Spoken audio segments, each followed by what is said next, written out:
Everyone see that? Yep. Yes. All right, our code of conduct topic this week is strive to maintain a positive and professional image of ECI to our employees, our clients, vendors, subcontractors, and the public. Ben, do you have more to add on that? Not much to add except for that it's a good way to get through the day. Is to just keep that in the back of your mind, because a lot of things come up throughout the day that can throw us off balance on achieving being professional. So that's why we have that word in the beginning that says strive. Just kind of keep that in the back of your mind, and that'll help our culture to be a more professional place to be. I think Fridays are a great day to go out with a lot of positivity, to go out of finish up the week and not go into the weekend on a downer note, Yep. Yeah. Even when things go tough, if we have a lot of positive, enthusiasm behind us, then it's a better time. Yeah, go after the day like we do our projects. We get to our project, and if we sit there and look at all the things that are wrong and don't figure out a way to fix them, then that's a real problem for our business, right? So it's kind of cool that we can operate that way throughout the day and fix all of our projects and fix our problems as well. It's a moving target. Yes.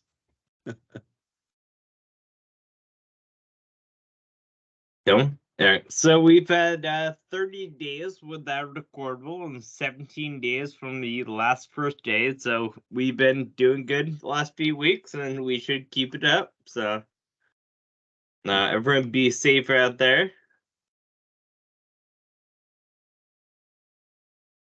I'm going to talk a little about heat stress today, because it's obvious that the heat's back. This week has been pretty warm, yesterday especially. So types of heat stress, kind of going from the, least dangerous to the most dangerous would be, starting with heat rashes. These happen on very humid days.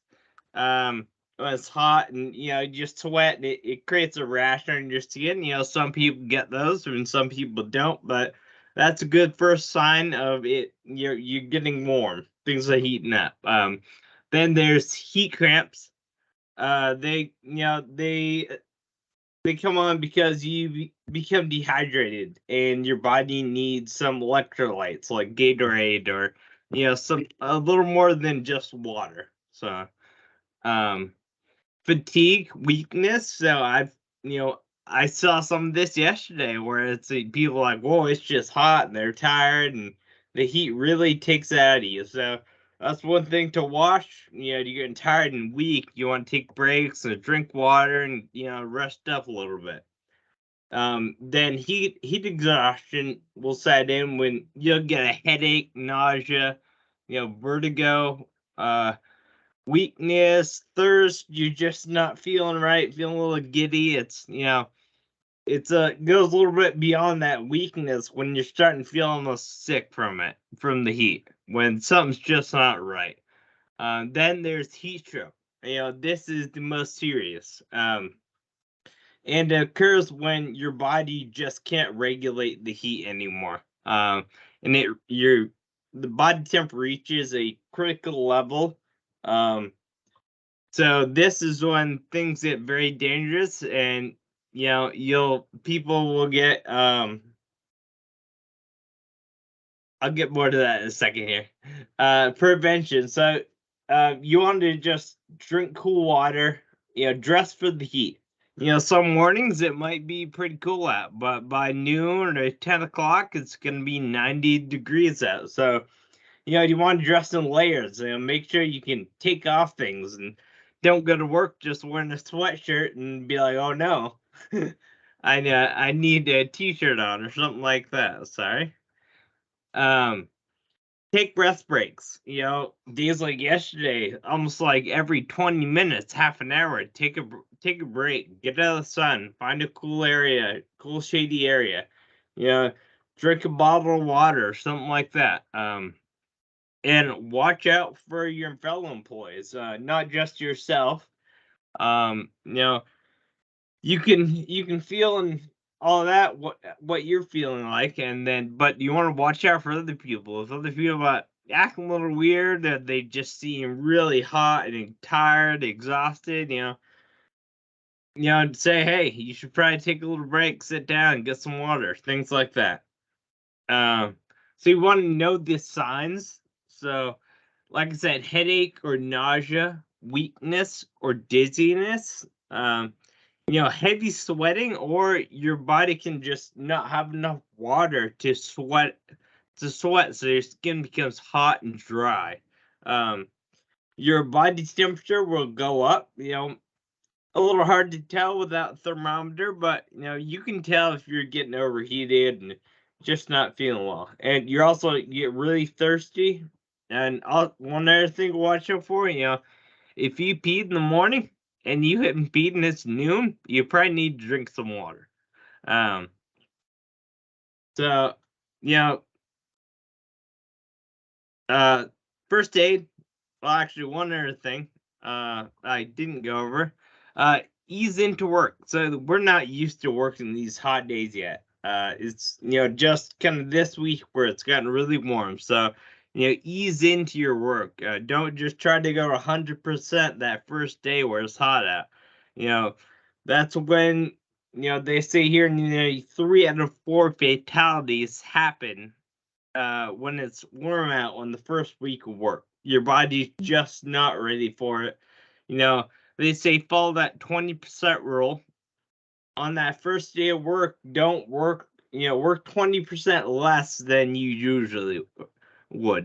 Don't overexert yourself. So, if you're usually working 100%, work at 80%. Just slowly ease into things. Some first aid, for major heat stroke would be abnormal behavior. Their mind they're all over the place. They're not thinking right, not acting right. They're slurring their speech. You could have seizures or loss of consciousness. So you want to get them to a cool area as quickly as you can. Cool them down with water and ice. Not super fast. You don't want to shock them, but you want to cool down that body temperature. Call 911 immediately. It's always best practices. So when you question, do I need to call 911 about this to be safe? You probably just should. So, and then stay with the worker until help arrives. Make sure they stay conscious and things like that. So it's warm out there, so just watch out for your fellow employees and yourself, and drink water, taking breaks, and that's all I have.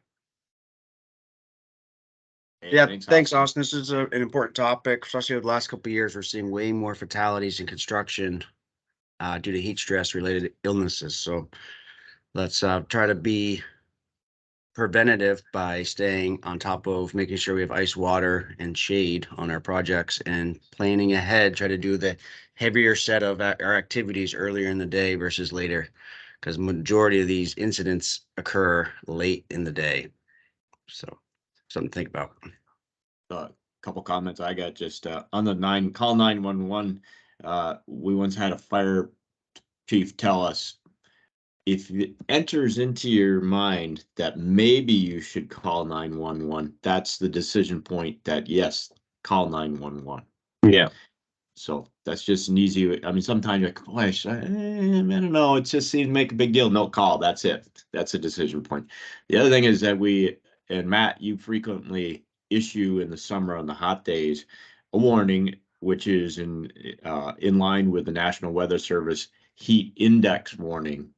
And then we suggest, if it's allowed by the project, that people can wear their shorts for more comfortable work condition. And so that's really what you're looking for when you issue that, so people know. Like yesterday, there was no heat warning yesterday, and the heat index wasn't that high because the humidity wasn't that high. But that's usually our typical threshold. Yep, just so people exactly. know. Yep.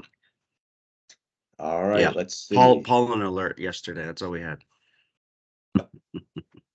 Okay, I'll switch over and take over the screen here.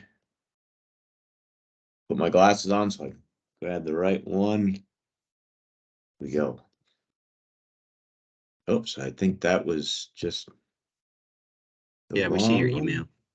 Yeah, let me try that again.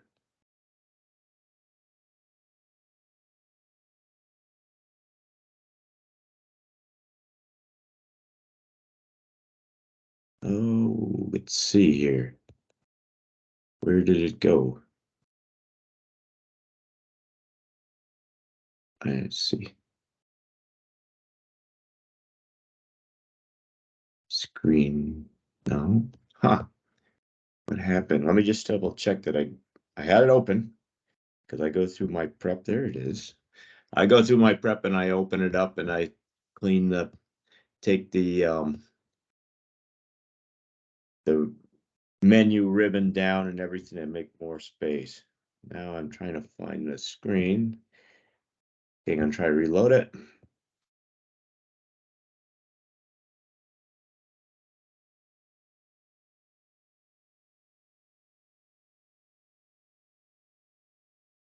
Try this one. That's still not it, is it? No, again, your email. You want me Yeah. to share it? Yeah, go ahead, put it up for me, please.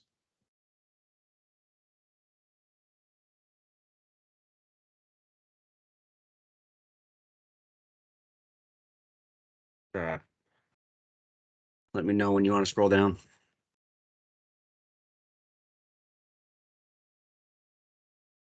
Can you open it up bigger? That's what I normally do as part of my prep. I stretch it out so it's like 160%. It fills the screen nicely. How's that? Got better. Okay. Scroll down. Okay. So announcements. This week we had a holiday week. So there's some special time recording information you'll need here. That was Monday the 29th is our holiday as Memorial Day. So it gets assigned to job 14, cost code OH14, earn code HOL. And the other thing to remember for this week, we're at the end of a month. So Monday through Wednesday of this week are the last days of May, and Thursday and Friday are June. So be careful when you record, enter your time for the week. You don't put the beginning of the week on, on June. So it's not the end of June yet, but it happens, or the other way around. The dates are carried through May into it probably would happen the other way, but you got to be careful because often we're correcting that or finding out at the end when all the accounting is processing it that we have some goofed up days. So the next item here is the Morgan Stanley financial advisors are here this morning. So presumably you already know about an appointment. I don't know if there's any leftover openings, but if you want to find out, check with the accounting department. Okay, scroll down. So here, this is just last week, so from 2 weeks ago, the announcement on the supplemental profit distribution. So we're excited that happened this year for last year's effort, and that's 1.5% profit sharing to your 401k. So that's pretty exciting, I think, anyway, and we're happy, we're excited to do that. And if you look at the bottom of that note, there's a link to Newport Group or a login. So if you're not on that login, if you don't have the login credentials, then it's good to check today if you have a meeting with the Morgan Stanley to find out how to do that. I forget personally how it was done. I think you can do it directly without their input. You probably just need one of your statements. And then the healthcare premium holiday, we're in it today, right? It's the first day of our healthcare premium holiday, and that will go on for 14 weeks. So it's pretty exciting news too. And that's because we had some great, conditions where we didn't spend a lot of the money because of the way we're set up. We're in what's called a level funded plan, and that turns out again for the third year in a row that we spent less than what they predicted we should spend. So that's a positive thing.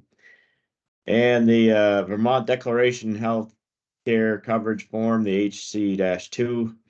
I got a notice here, just please complete the form by next week. So next week is our deadline. You'll start to get calls if they don't have your form in the file up at the office. So try to get ahead of that. And that's it for announcements. We have one new employee. This is Jonathan Baldwin. Welcome, Jonathan. And then the primary care wellness program link. And for this week, we're talking about the Montpelier. I forgot to clear that out. The Montpelier Road projects, when I first started putting it together, we were thinking of the two projects, but we got it on one project. And so we're talking about, looks like I may have spent Bailey Street wrong too. Is it Bailey with an EY, Matt? Tsiganowicz, or? It is an EY. It is an An EY, EY, but so- I started spelling it the same way. Okay, well, so the Montpelier, the other one, we completed that other job this week or last couple of weeks with punch lists and everything, I believe. So maybe we'll get some recap pictures of some of that completed work on another day. But this week we're talking about Bailey Ave. So I'll let you take over. Yeah, you're right, Ken. The Montpelier 45 project, we got substantial completion earlier this week, and we're doing punch list stuff. Really came out really nice. So I'm happy to talk about the project of the week, the Bailey Ave Montpelier STP crossing. ECI, or Engineers Construction, subcontracted with Pike Industries to reconstruct an existing at-grade asphalt rail crossing on a larger V-Trans paving project. The crossing is located in Montpelier on Bailey Ave. ECI's scope included full-depth reconstruction of the crossing and approaches using a relatively new design that uses bituminous concrete underlayment below the crossing. And we'll show you guys that more as we get through the narrative. But to get this work done, and I'll show you guys some area shots. It's in a tight spot. I don't know if you guys know Bailey Ave very well down there, but it's in a tight spot. It's actually part of Route 2. So they allowed us to do to achieve the work a closure per contract, an exclusive weekend road closure and rail closure beginning at 7 p.m. on Friday and extending to 7 a.m. on the following Monday. 60-hour closure. Sounds like a lot of time, but there's a lot of work to get done in that closure. The downside to the closure is that we had to give at least 21 days notice. There's a lot of stuff that you can't foresee out that far, like weather and stuff. So supply chain issues and uncertain weather added risks to the closure. But fortunately, there were no weather issues on the closure weekend, and all of the crossing materials finally showed up in time to work the project accordingly. Ron and crew did as much work as possible ahead of time to make the execution of the volume of work possible in such a short time frame. They pre-cut all the pavement joints at the full depth crossing limits. They pre-built the track panels, performed approach work, and reconfigured existing joints ahead of time of the closure. We also closed one lane early Friday and advanced the excavation substantially before the full depth closure started. Once the road was closed, the crew removed the remaining track and crossing surface, completed the excavation, and installed underdrain. ECI's paving crew was able to track a paver into the excavation, which was fed with an excavator, and installed two 4-inch lifts of type 2 bituminous concrete pavement. And we'll show you that detail, which will kind of make more sense of what we're talking about. Can we scroll down a little? Oh, thank you. Once the pavement compaction was verified and cooling had occurred, the sub-ballast and ballast sections were placed, conduit was installed, and the track panel was set and lined. The ballast was spread in the cribs, and our friends at NECR surfaced the track to the correct profile. The highway approaches were prepared for paving and backfill with gravel for temporary, road cars to pass, since Pike did not plan to pave during the weekend closure. The following week, ECI prepared the approaches for pavement and installed the rail seal at that time. So that kind of was like the finished product of the full depth. And then, the full depth ECI scope was complete. However, we do need to go back and remobilize to install the new crossing signals in August. The signals always take longer than the track material. So this is like a common thing we do all the time. If we could scroll down, this is the location. I'll show you, I'll share the screen in a minute to show you guys the Google map, but this is actually Route 2 that comes down through, turns this way, and then turns back down. So it's a pretty traveled road, and it's kind of like a shortcut to get to the Montpelier Capitol and stuff like that. And you can see it's really close to the proximity here of that double lane area. So it's really tight corridors here. We can scroll down to the next. Yep. If we can zoom out of this, are you controlling Mr. Orszlak? I am. If you can just kind of zoom out so we get a good picture of this. Whoops. What do you mean by zoom out? I mean, like, just so it was too much. There we go. I just wanted to show the full depth here. So you can see in here, the 36-inch width excavation down to the under drain areas. We prepped 6 inches of sub base of dense grade stone, and then that layer above that, I don't have my pointer, but that layer above that is the 2 lifts of 4-inch pavement that the paving crew had to pave in there. We had to let that cool, meet compaction, and then that allowed us to keep moving up to the top of the rail section there. So a lot of players, we had to feed the paver because he's in an excavation with an excavator to keep the paver going. And then, truck drivers, all that stuff. It was a big team effort. This is showing the geotextile at that sub-base level before we added the 6 inches of dense grade and compaction, and then the paving went over that. And then, like the typical shows, we moved up from there.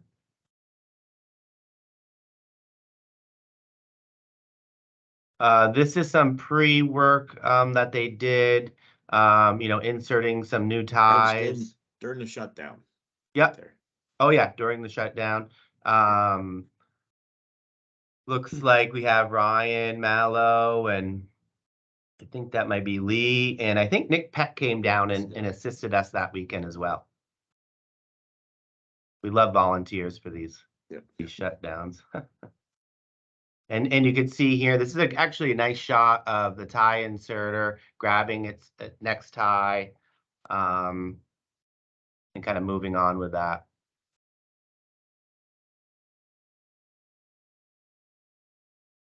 Here we have Mike Hutchins, and I believe that's Adam, spiking in the rail.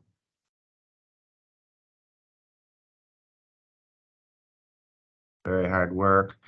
This is the the paving crew, in the excavation. This actually looks like the second lift of 4-inch base. Yes, that's right. So, yep. So, everything's going good. It looks like we have our new paver out there, I believe, and you can see the excavator, the 220, 210, dumping in the material right out of the truck, the hot mix right out of the truck. Worked out great. And we've done this before on a few other projects. It's a newer detail. And then this is the final product being compacted and rolled. This photo also shows you the extent of the traffic control. We took a good portion there of the Route 2. And Yeah, slid both luckily lanes it's a over. 2-lane area down there. You guys know the area probably very well. So we were able to shut down the closest lane to Bailey Ave, which gave traffic pushed over, and it just gives us extra room to work. I mean, this is a pretty big, wide, 36 feet area that we needed to excavate.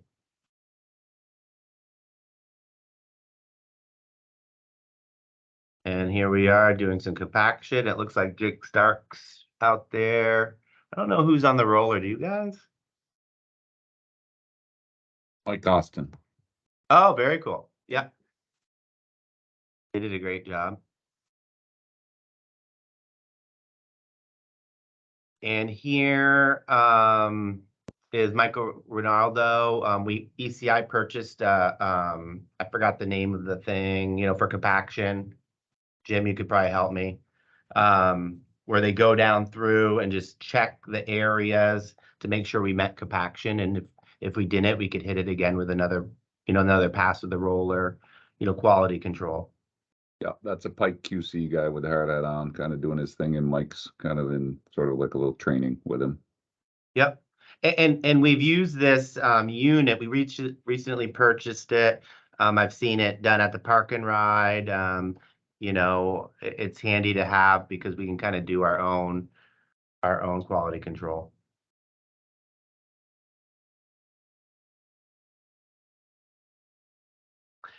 And this is after we met compaction and we built it up with ballast and laid in the pre-assembled panels, and then filled those cribs with ballast, and keep moving everything up.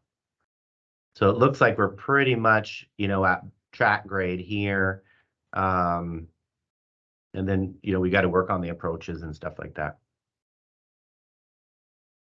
Yeah, good. All right, thanks. And then from the photo archives, we have Taylor Street, Montpelier, sometime in the early 2000s. I don't know Oh, when wow. it was, but you see the old Mack truck. I think that was Mr. Ed standing there in the middle of the crossing, looking over the cut.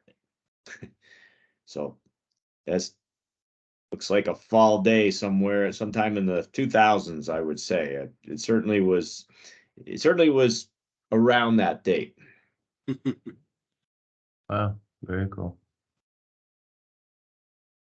Okay, that's what I got. Thanks, Matt. Good job. Matt Orszalek, I'll let you wrap up. Yes, good job on that. Let's have a safe and good day today. Let's finish out strong. Let's stay safe. Let us know if you need any questions or concerns out there on your projects. We're here for your assistance. Let's be safe. Have a great day. Okay, see you later. Thank you, everybody. Have a good day.